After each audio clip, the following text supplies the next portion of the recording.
So here we are with Tom Jozwiak-Murphy. He is a registered public land surveyor out of Texas, and he's here to talk to us today about how drones are impacting the surveying industry. And we are incredibly happy to have him here. Hey, Chris, good to see you again. Good talking with you again. Looking forward to discussing drones and surveying with you. Something I enjoy doing is just talking about educating people about both sides as much as I can. Yeah, man, we are so happy for you to join us today. So Tom and I actually met in a drone business group that we're both part of. I mentioned it in my Marking 101 video, and it really is a really incredible networking opportunity, and I'm super happy he's here able to join us today. It has been a good opportunity. It's a good group of people in there, all with different industry backgrounds, and it's been fun learning new intakes on drones, new capabilities, things you might not have thought about, or just learning more in general. So it's been a good group. Yeah, man. Well, it's been an absolute pleasure to meet you. But just for our viewers who don't know who you are, you mind telling us about yourself and why you're qualified to answer some questions about this? So, yeah. So I started surveying in 2016 as an I-man with the National Forest. That was a summer position. Caught the bug, survey bug. Moved to the Texas Panhandle. Got a job doing construction staking and doing land title surveys. Then, after I got my land surveyor and training certificate, I moved to DFW. And in DFW, I was doing oil and gas surveying, subdivision surveying. I've surveyed for landfills and several municipalities. And then in October, yes, I'm a new surveyor. Uh, in October, I passed the state exam and got my RPLS. And now I'm currently doing work with TxDOT, working for a company that subcontracts for TxDOT work. So, yeah, you can blame me for all the slowdown in your commute around DFW. I can take it. All right, so now let's go into the main topic of the video. So when it comes to surveying, how do drones impact the surveying field, and how does that compare to the previous methods of data collection? So with a traditional survey, you'll have your field crew show up to a job site, and with them, they'll have their GPS, they'll have their total station, they'll have their other equipment, and from there they'll go. Usually with the GPS, they'll start the job, just usually grabbing they'll start searching out boundary, they'll start tying in features such as road, back of curb, top of curb, sidewalks, driveways, any structures on the property, using equipment to meet the needs of the project. Typical survey standards are measurements under 1/10 of a foot. So any method that can achieve that standard is what's ends up getting used most of the time. Most of the time, GPS can do that. However, some instances, some circumstances requires the total station, which, when set up properly, can far exceed those standards. And so, with whenever a toll station is broken out, they'll break out their GPS, they'll set site control, and then they'll set the toll station on top of that control and then run what they need to with the toll station. Now, where a drone comes in, especially with the use of LiDAR, you're taking out that need for that additional control, that additional setup. And as surveyors, one of the things that we strive for is the elimination of as much error as possible. And with each setup of a piece of equipment, you are introducing a certain level of error. And so with the drone and with LiDAR or photogrammetry, you only have one setup, and you're able to get an entire job with that one setup. And so that means, now unfortunately, that means if you have error in that one setup, that error is going to get carried throughout the entire project. However, yeah, I think one point of error is easier to control than 5, 10. I think the most I've set up was, yeah, about 10 setups to establish a property line. line with a total station. So yeah, and each of those introduces a little bit of error. In an example would be that I think any surveyor can relate to is when you're running a level loop, each setup you're allowing yourself almost a tenth of error in, or no, a hundredth of error in each of those measurements each time you take a measurement. So yeah, so that can add up if you're running a level over a mile, or even short distances, you can have a error compound. With the drone, you're eliminating that to one point. One thing I really liked about what you said is having as few tie points as possible. And that goes into one of the best practices that we've noticed is surveyors have wanted us to establish our base station on the reference point that they've been using. And that makes a lot of sense. You have less room for error. Is that really how it goes? Yeah. So if you can think of it, think of if you take a piece of paper, or if you think of the Earth, and you have a point that you know is good. You have this one spot that you know is good. And as you get further and further away from that point, it becomes less and less known. So if you have this control network where you have multiple points interacting with each other, you have known points that are good. And as they get further away from each other, your data gets less accurate. However, as they start to overlap, you start getting the accuracy of the other control point. And with that, it can be known that, hey, you're hitting this point good. We can assume within a reasonable, making a reasonable assessment that the rest of your data is going to fall within the tolerances of the project. So, yeah. So using that control, that just helps with our needs and meeting our liabilities as surveyors. Yeah, thank you for that. And that does make a lot of sense. So, for any surveyors who are watching this video and are concerned about how is a drone, or especially outsourcing someone else who's not a part of your own company, outsourcing that data collection, that is a way that you can help mitigate that risk is by having them tie into your own points, right? Yeah, absolutely. And from my experience and the way that I understand the board rules, it fulfills the responsible charge and control of the project as we are required to have under, yeah, our board rules. Sweet. Well, I'm really glad to hear that those are some things that surveyors can do to actually help increase their precision and accuracy when it comes to data collection. What are some other benefits that drones offer surveyors? So one of the things that they can do is certain sites just have elements or areas that are just not accessible or safe for someone to go on. A couple examples that I've experienced in my work is when I was doing construction staking, I had to do stockpile measurements. And I remember this one year, this stockpile had frozen. And the company that I worked for, they had a GPS, and then they had a David White theodolite. That's a really old, uh, it was an analog piece of equipment. So I had to learn to read I believe it's called a Meniere scale, basically two sliding rulers to get measurements on this stockpile. So basically, I had to shoot the outside of the stockpile, and then I used this piece of equipment, set a control point, and then from that, I got to measure the height of it, and I got to measure the length of the top. And by the time I was done, I was locked in the mine. So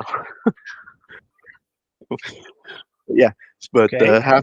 having a drone, I think instead of having that project take half a day like it did, I could have gotten that done in less than a battery, and the company could have had measurable data right then and there too. Another example I have is I was doing a topo for a water storage facility, and next door to it they had a uh, rail, uh, freight rail parking, and between the two they had a very steep ravine. This ravine And I don't know if you know how railroads are built. They have all that riprap rock, round river boulders, essentially is what they're built upon. And it had been raining that day. So I look at my party chief who was telling me to go down there and get measurements. I told him no, no way, not with the rain, not with. And this is a deep ravine, it's at least about 100 feet deep, and he was wanting me to get down there and get measurements. I was like, not going down this way. But yeah, having a drone, especially LiDAR, since that was a overvegetated section as well. Um, yeah, that would have been by far a safer, far more safer way to access that type of facility. Another example I have is doing roadway topos. Um, most of the time, on big projects, those get flown with a conventional aircraft. But on smaller projects, it's wait for traffic to go, run out into the middle of the road, take your shot real quick, run across, then run back across to the other side of the road. So obviously, with FAA rules, you need to have your setup for that. But doing that with a drone is probably far safer than playing Frogger across busy intersections. I'm really happy that you mentioned roadway because we did a roadway about 3 weeks ago, and it was a busy road, just like you talked about, and it was about 1.5 miles long, so it didn't make sense to actually have a conventional aircraft. So we went out there and captured it. We stayed on each side of the road, and we didn't have to go on the streets, and the client was super happy because it turned out really well, and no one had to put their life in danger and play Frogger in the road. So yeah, it's definitely a huge benefit that that drones definitely provide there. So awesome, man! I'm really glad you mentioned that. For all the Gen Z, Frogger is an old video game where you move a point from one side of the screen to the other side of the screen and not trying to get hit by these moving bars. That's the one. All right, so let's talk about cost effectiveness. How do drones compare to traditional surveying when it comes to cost? So, in my experience, what I find with drones is up front, they cost more money than they would with a traditional field crew. However, what a drone allows you to do is allows you to maintain accuracy and efficiency on the job site, but you get the job done quicker, which in turn allows you to do another job faster. So you're not necessarily making more money with the drone. What you're doing is you're getting to more jobs with the drone. At the end of the day, with the drone, you're going to have more income just by the fact that you're able to hit more jobs faster. No, and that makes a lot of sense, Tom. And so from my understanding, the survey field right now is very backlogged on how many projects they have in queue, and they're just having problems trying to get to. Is that accurate or no? Yeah, that's a fair assessment. Currently in Texas, if I remember the data right, the average age of a land surveyor is about 55. So the majority of active land surveyors are getting ready to retire in the next few years. On top of that, as of the April exam, there is currently about 2,500 land surveyors active in Texas.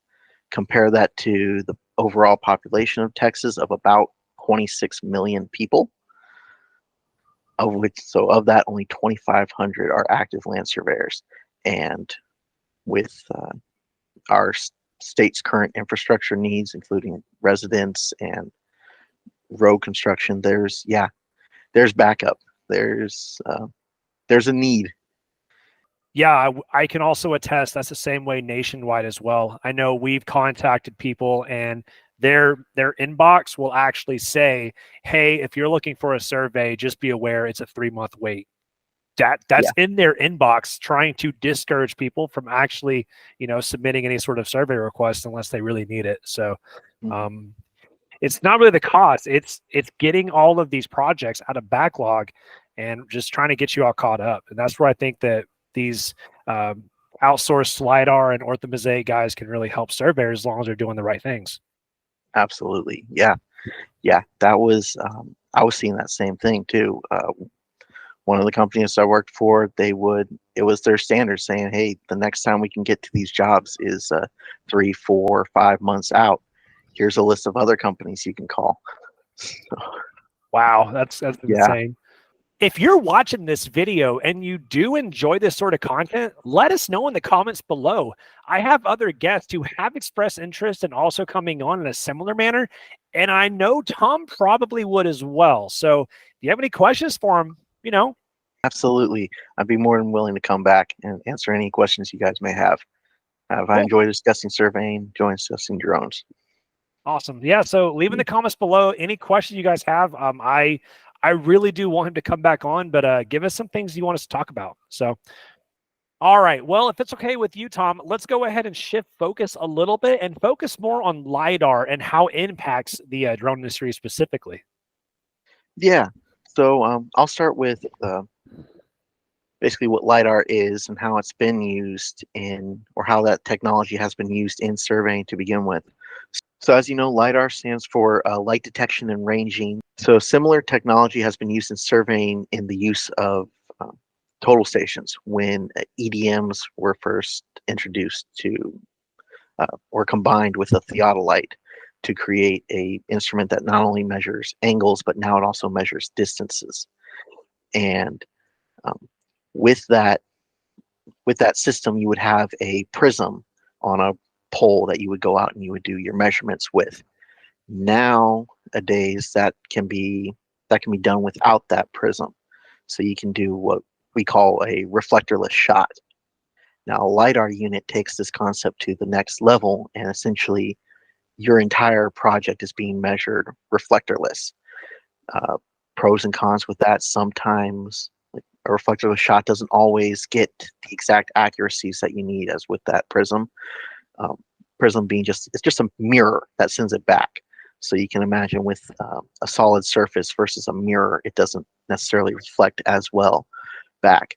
So that's so it does have that flaw. However, if you set up your LiDAR with the same way you would set up a total station, you'll get the same you should get the same error setup as you would with a total station, meaning that you're getting it's an angular error.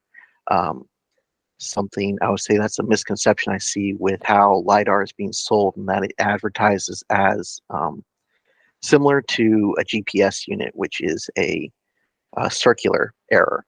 So like a GPS, you would get an error. A good GPS will get you an error roughly about the size of a golf ball. And and they'll advertise a LiDAR unit as kind of being the same thing. However, with a LiDAR unit, you can change that size of that error by how far or how close you are to a point. So I'll share my screen here and I'll show you. I Yeah, of have course. AutoCAD pulled up here. Let's see here. All right, so we have AutoCAD here. So I have so I have a line here. So here's a line that's due north. Now with angular error, your error chain, this error isn't necessarily measured distance. It's measured also at an angle. So as you can see for example, here, if I drew a line off here, we have, so this is your error and this is what you're trying to shoot.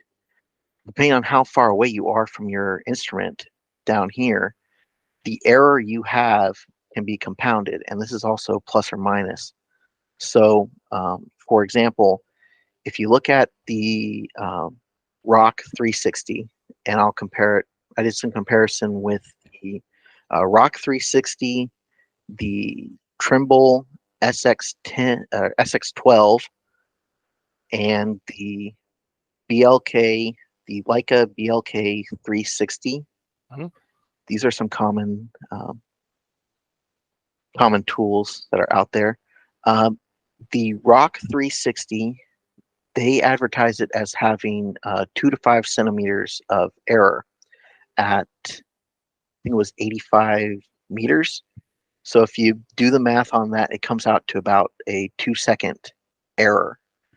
The Trimble SX12 has an error of about 1 second, and the Leica BLK 360 has about, it's kind of about between the two, if I did my math right. With an angular error, what happens is um, the further out you go from where your instrument is, the greater that error can be. So at some point, you will exceed what the standards are.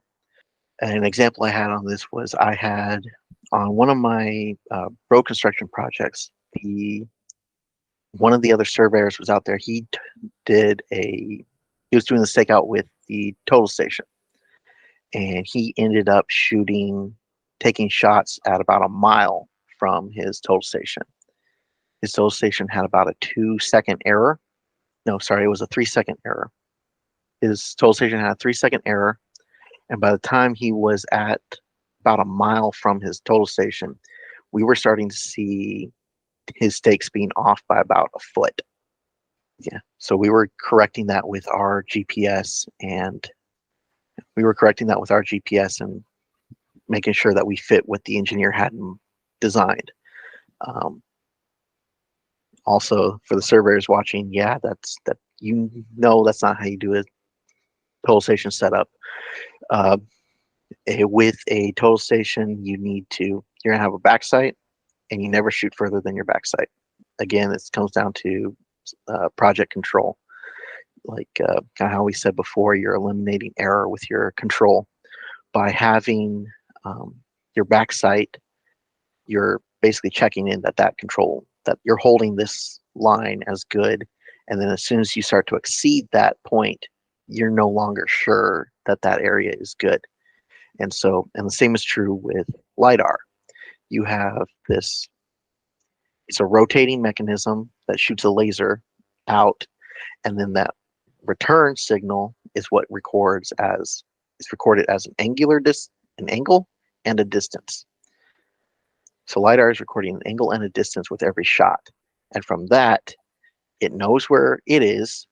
You know where your drone knows where it is. And it knows where, and from that, it's calculating your LiDAR point to the ground and receiving that data back. And so from that, you create your point cloud.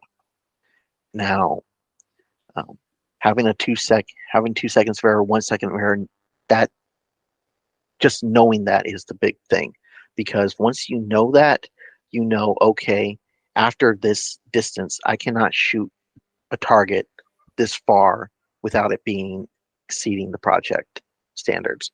And most of the time, that would be a tenth of a foot. Yep. So, yeah. So sitting down with your LiDAR spec book, sitting down with calculator, going over that, break out your high school trig, and calculating how what accuracy can you shoot at different elevations. Now, I mean, that matters. Like, knowing how far away you are matters, because with a drone, let's say you're out flying and you have this error, and you know that after 200 feet, you're no longer able to meet that 1/10 accuracy. What happens if you're out flying at 200 feet above ground level, but the ground comes up and meets you? Yeah, Tom, all these are absolutely very, very valid. And I'm very happy that you brought these up, because LiDAR does have limitations, and we can't act like it's some magic pill that fixes everything, because it's not. Now, something that we've done to address some of those concerns with some of our clients is one, the surveyors would actually have their own check shots to essentially truth our data, to verify that our data is accurate in different points of the data sets. Another thing you can do is just to, if you do know at what elevation are you going to have issues, just make sure not to fly any higher than that, right? That's definitely something you can also do to help mitigate that. And also, there are a lot of programs out there which you could do terrain following as well if your data set does go on, off cliff sides and things of that nature, where you are going to have problems with that. So, but these are very, very valid things to bring up. Just make sure that you're planning for them and understand the limitations. But no, really good feedback. Yeah, absolutely. Absolutely. Knowing your equipment, knowing the limitations of your equipment is absolutely a must. And having those check shots, that's honestly, that should be part of your workflow anyway. That way you can catch, hey, we have a problem with the data. Why are these two not matching up? Or, hey, you know what? Yes, this is a new technology. This is a new technique. And you can go out there and show um, other surveyors that, hey, this is, we can prove that our data is accurate. Here's a traditional method we use. We use GPS on this. We use total station on this. And as you can see, our LiDAR shots are in fact matching those topo shots. Yep.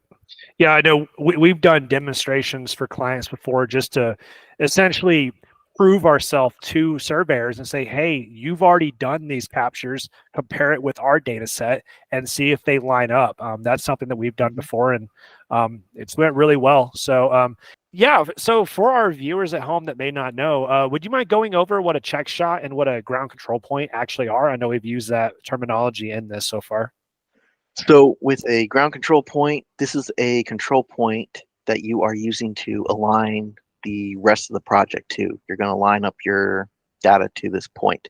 So this is a point you're going to set your GPS up on, set your total station up on. If you're using GPS, you're going to set it up for several minutes. For my control points, what I do is I'll do a 3-minute shot minimum on one of those, and then I'll lose GPS lock, achieved by either taking the rod, turning your GPS upside down, or just putting my hand over the receiver, and then rotate my rod 90 degrees, set back on it for another 3 minutes, average those two shots together, and use that as my control.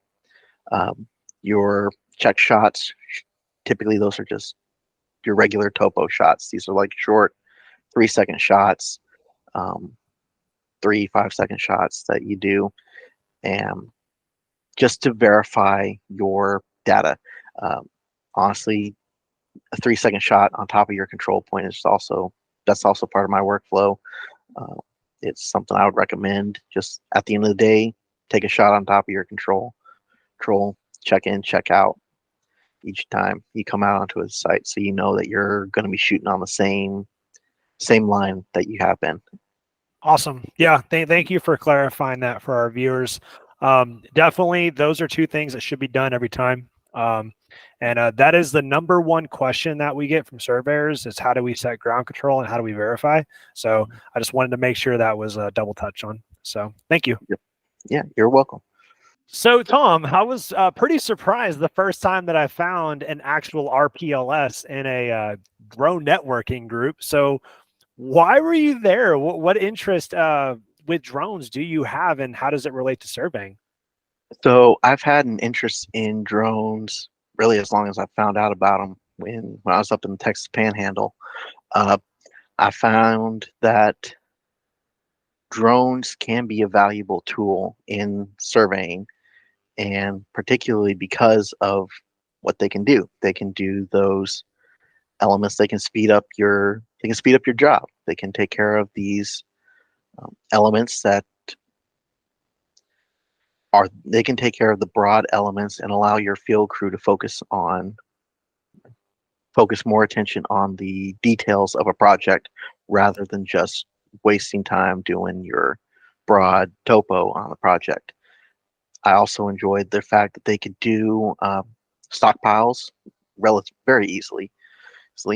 And with LiDAR, you can get that penetration you can get under vegetation that you otherwise would have to go out there with your machete, chainsaw, or whatever other tool you have to get that line of sight that you would need with a total station. And you no longer need that due to LiDAR. And one of the things, what led me to that group was I use drones on a regular basis, and I wanted to see how other people were using drones. I wanted to see what I could learn about more about the drone industry, and I wanted to help people understand some aspects of uh, surveying as more and more people are getting into mapping and doing other similar work.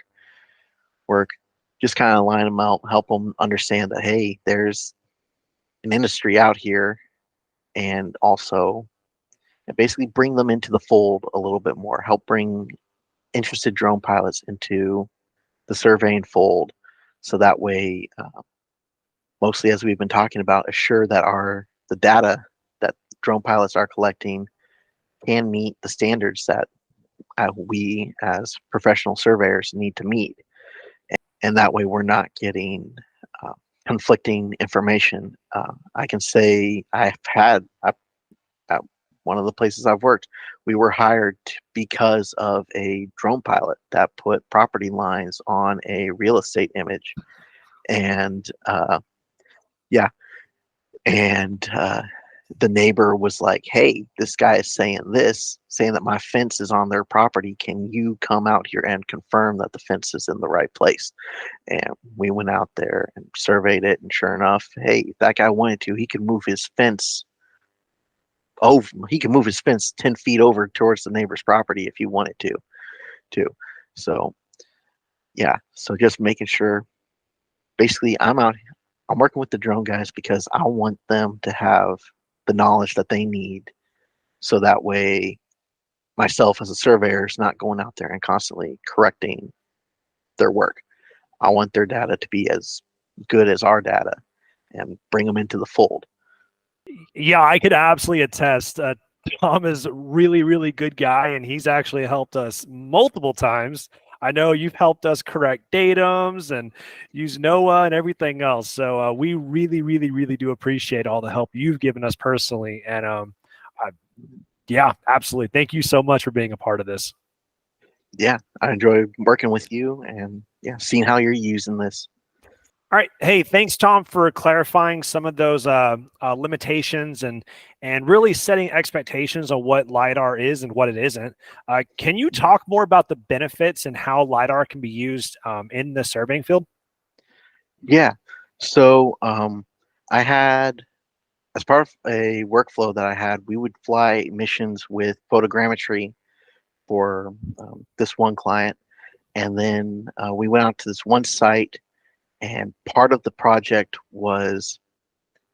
photogrammetry would work for.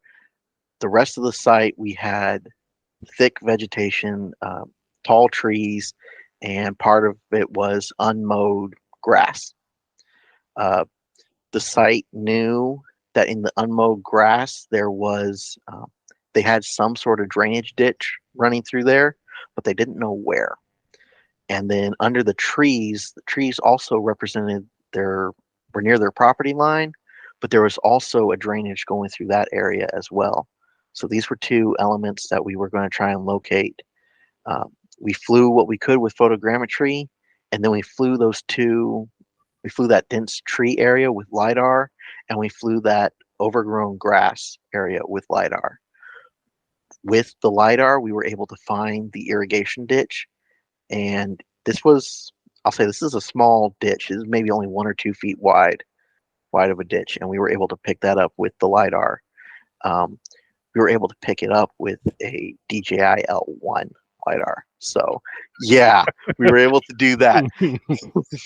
And we were able to get penetration with that through the tree vegetation there.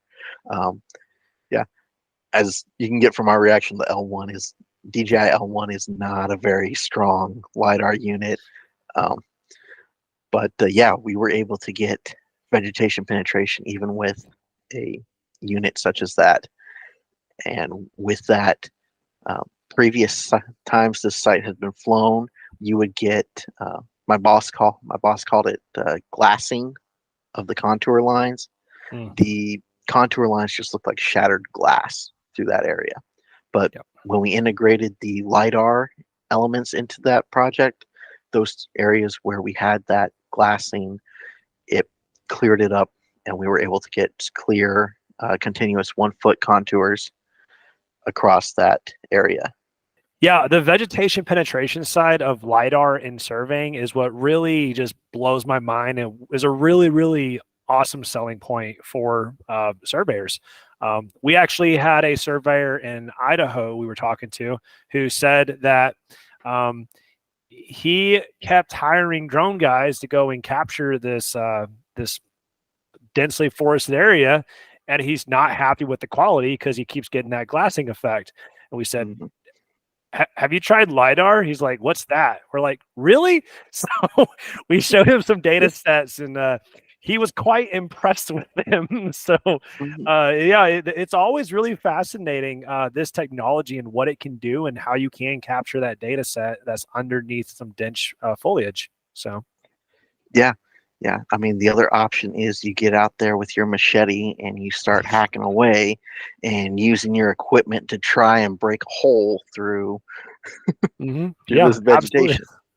Yeah, no, it's so cool, and like Harrison says, it's drones with freaking lasers. You know, like how cool is Yes. that? I always love that. Anything with lasers is cool. Absolutely. So cool, man. Well, let's go ahead and move on. The next question we got for you is practical examples of LiDAR and surveying. So, like, what are some examples where you've used? I mean, you've already talked about it, haven't you? Yeah. All right, we're gonna move on from Talked that. about it more. So, I'm just gonna move straight into that. So, the next thing we're gonna go over is challenges and solutions when using drones for surveying. Yeah. So I think one of the biggest challenges is to start with. It is a new technology, and this is an industry that is rather reluctant to change. It's an old industry. For perspective, it's older than the pyramids of Egypt. So um, it is a very old industry, and it is yeah, it relies on the reliability of its data to push it forward.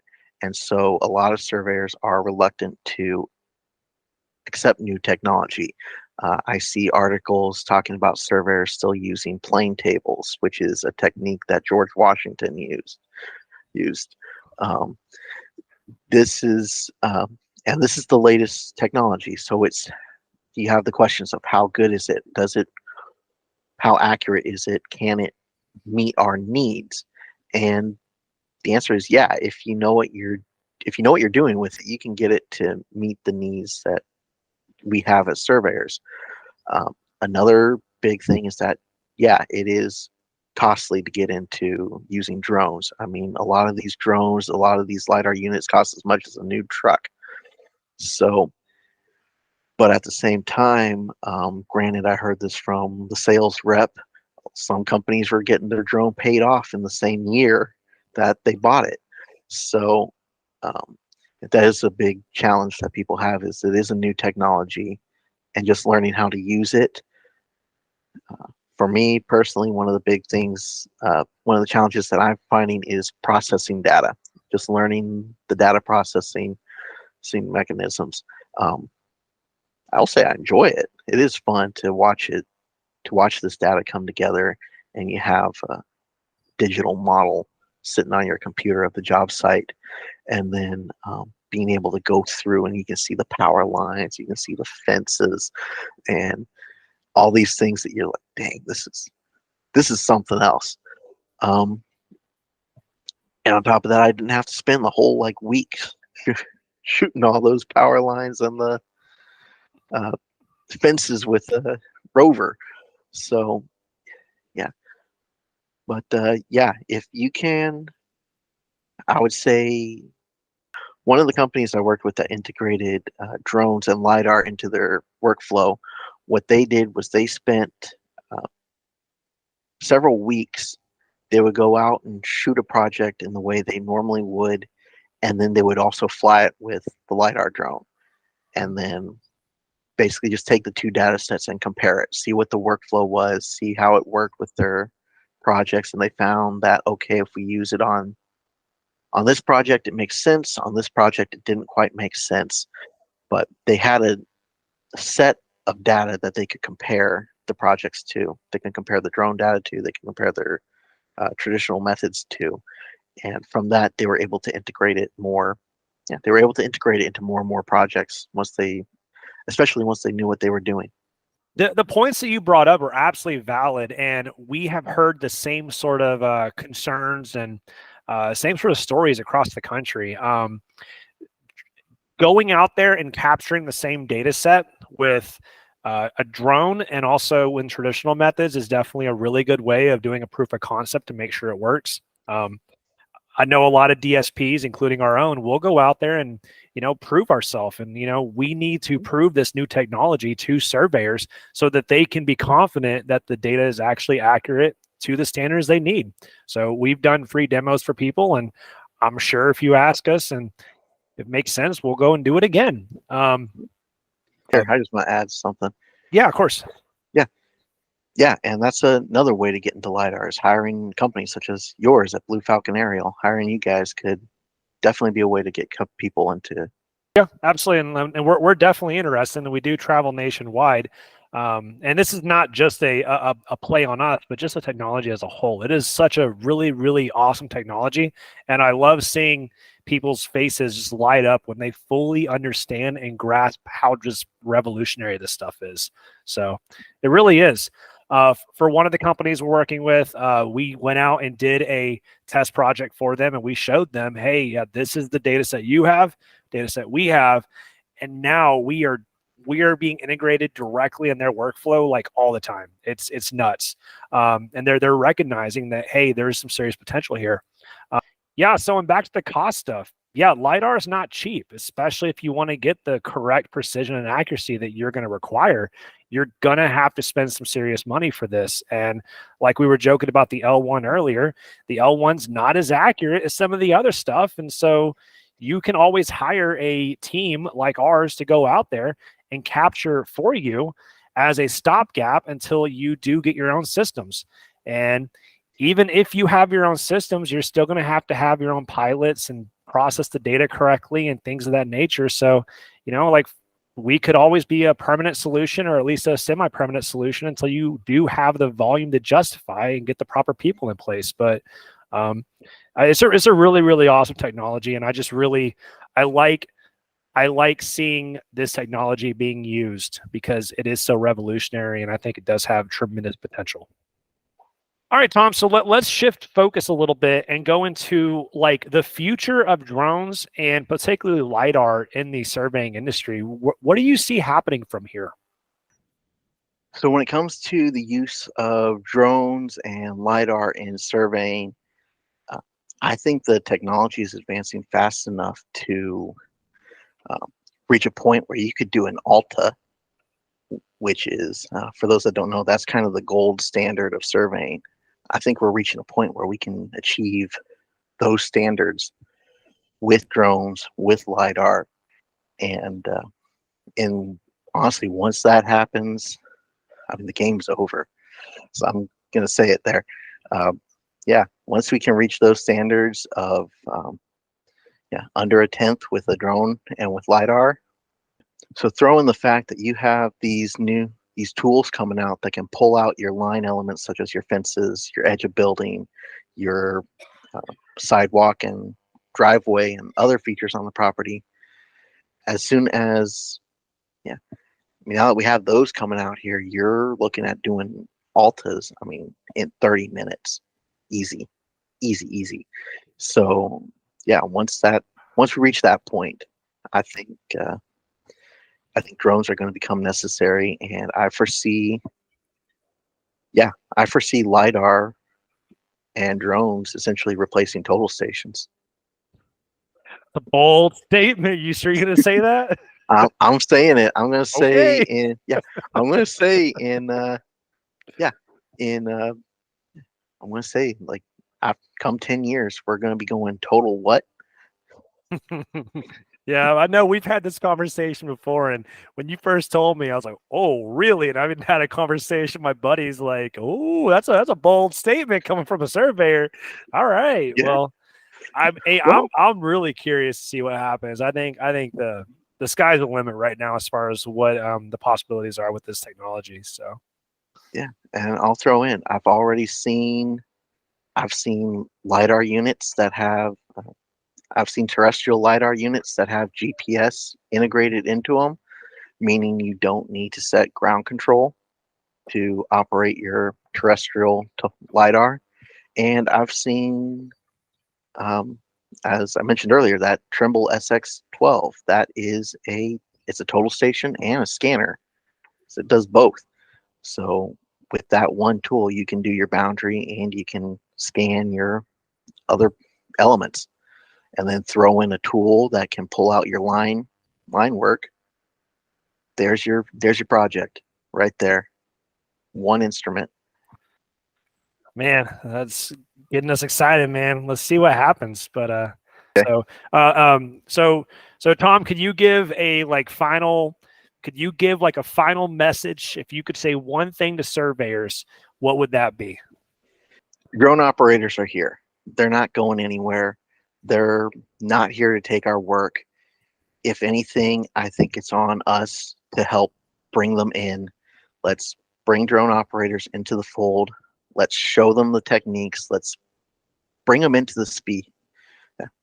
Let's bring them into our space. That way we know that tradition, if you will, the um, surveyor name, so to say, isn't being um, isn't being manipulated or lessened by this industry. In fact, this industry, I think, is going to be a valuable tool. We're already, as surveyors, we're already seeing a shortage in both surveyors and in field hands. And I think the drone industry is a great way to recruit to surveying. As drone pilots, when listen to the surveyors. Uh, we're as surveyors, we're basically, our job is to take measurements.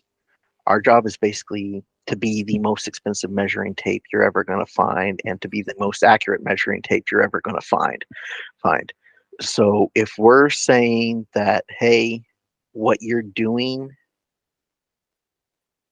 isn't going to get you the result you're doing, granted, probably they're saying it in a way that's going to come off blunt, but listen to them, talk to them, and work with them. They're the measuring experts. And yeah, I mean, surveying, and also the surveyors. Surveying's been around longer than drones have been around, and will still be here long after drones go away. So there's no need to be fearful of this technology or these drone pilots coming in and taking all our work. No. We can't take the work anyway. You guys have to Yeah. stamp. Yeah. Yeah. Exactly. We can't do our job without you. You can certainly do your job without us, though. Yeah, that is. Yeah, I hate to say it's a funny thing I've seen. It's like surveyors going, these darn drone pilots are going to take all our work. It's like, no. A drone is a tool. A drone is a tool. Exactly. All a drone is just a way to get integrated into your workflow. That's all I am, as a tool. So, yep. Yeah, well, you're not a tool. But. All right. That's awesome. Well, Tom, we really do appreciate you coming on here, and I really hope that our viewers have found a lot of value here.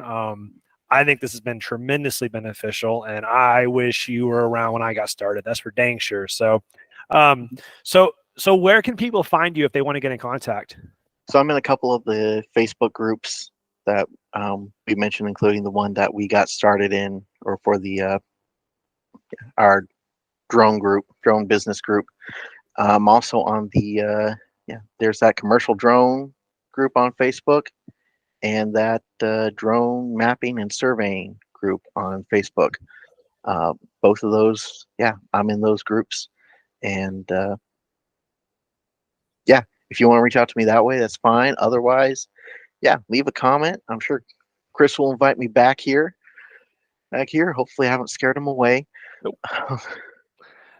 Leave a comment, and we'll put together another video. Awesome. Yeah. So I will definitely leave a link to all those different things in the description. So just check that down below. Like you said, leave a comment if you guys have any sort of follow-up questions you have for Tom, or if there's anything else you want us to cover for future videos, or if you want us to cover whatever, just let us know, guys. Give a big shout out to him on that. Thank you, Tom, for joining this channel. I really do appreciate it. And I look forward to seeing the next one. Thank you for having me. It's been great talking about this. And yeah, let's do another video. Sounds good, buddy. I really hope you guys enjoyed this interview. The goal of this interview is to address some misconceptions and also foster effective communication between surveyors and drone service providers. Like I mentioned in the video, drone service providers like us have the burden of proof to provide that accurate data that you need as surveyors in your workflow. Us at Blue Falcon Aerial travel nationwide, and we also don't charge for mileage. Give us the opportunity to prove that we can deliver the results you need. You can reach us at any time at info@bluefalconaerial.com, or you can call us anytime at 405-237-8233. You can also check us out at our website at bluefalconaerial.com. Either way, Tom already has said he wants to come out for future videos, so make sure to leave a comment below on what discussion topics you want us to cover next time. Now, if you want to see more about LiDAR and how it can be implemented into your projects, make sure to check out this video where I do an in-depth analysis and breakdown of one of our projects. See you there.